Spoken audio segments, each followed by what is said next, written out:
नमस्कार दोस्तों, आपका स्वागत है मुख्यमंत्री अभ्युदय योजना के चैनल पे। आपके सामने कोर्स कोऑर्डिनेटर अवनीश सिंह बहराइच से हैं।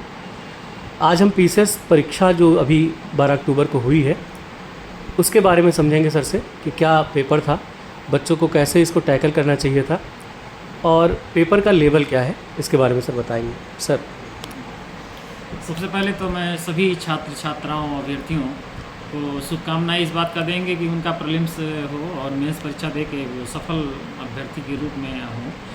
और इस पेपर को देखने के बाद पेपर ऐसा लगता है कि पेपर को बढ़िया से बनाया गया है और पेपर मॉडरेट टू टफ कहा जा सकता है, क्योंकि पेपर का जो पैटर्न था वो कुछ आईएएस पैटर्न, यूपीएससी पैटर्न के हिसाब से था। और इस पेपर को अगर लगातार आप पिछले पेपरों को जो हल किया है और नए करंट को उसके साथ पढ़ा हुआ है तो उसके लिए मॉडरेट था। और कुछ मायने में पेपर इस बार लेंदी था। कई जो सफल छात्र जो इंटरव्यू तक गए हैं, जिनका चयन हुआ है, वो भी इस बार अंतिम क्षण तक पेपर को करते रहे हैं। तो कुल मिला के पेपर इस बार आयोग ने बहुत बढ़िया बनाया है। जिन छात्र छात्राओं ने मेहनत से पढ़ा है और लगातार पेपर के टच में बने रहे, पिछले पेपर के वर्षों पेपर के जो पिछले पेपर को करते रहे हैं, उनका पेपर बढ़िया हुआ है। उनका प्रीलिम्स में सिलेक्शन ज़रूर होगा। तो ये रहा है पेपर का नेचर। सर अगर कट ऑफ की बात की जाए तो इस बार कितना एक्सपेक्टेड है, कट ऑफ जा सकता है और बच्चे कितना स्कोर कर रहे हों तो वो अपने आप को सुरक्षित माने कि मेंस का पेपर वो दे पाएंगे? जी, इस बार के पेपर में देखा निगेटिव मार्किंग चूँकि पेपर में है, इसलिए निगेटिव मार्किंग को लेते हुए अगर 75 से ऊपर जिन भी छात्र छात्राओं का बन रहा है वो मुख्य परीक्षा की तैयारी करते रहें।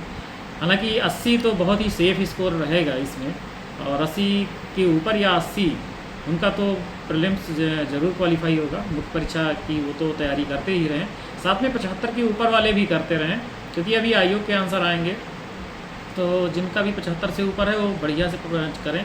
क्योंकि इस बार जो माइनस मार्किंग के नाते से 2-2, 3-3 जो उसमें स्टेटमेंट हैं, उन स्टेटमेंट में माइनस मार्किंग के नाते से क्वेश्चन गलत होंगे।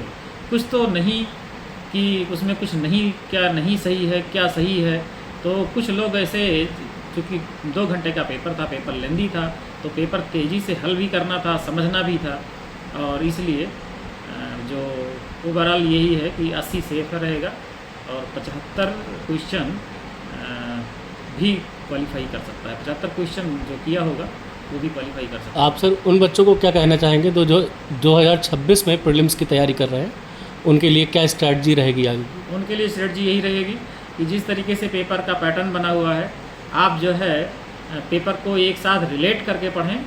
ये खासकर हिस्ट्री तो आप फैक्चुअल पढ़ सकते हैं, लेकिन जो ज्योग्राफी का पैटर्न रहा है, साइंस का पैटर्न रहा है, करंट का जो आया हुआ है क्वेश्चन, इस क्वेश्चन को आप परंपरागत प्रश्नों से रिलेट करते हुए पढ़ें और पिछले वर्षों का एनालिसिस करते हुए, और उन क्वेश्चन को कभी गलत ना होने पाए जो पिछले वर्षों में आए हैं, तो उनका बहुत अच्छा पेपर होगा। चलिए सर, धन्यवाद।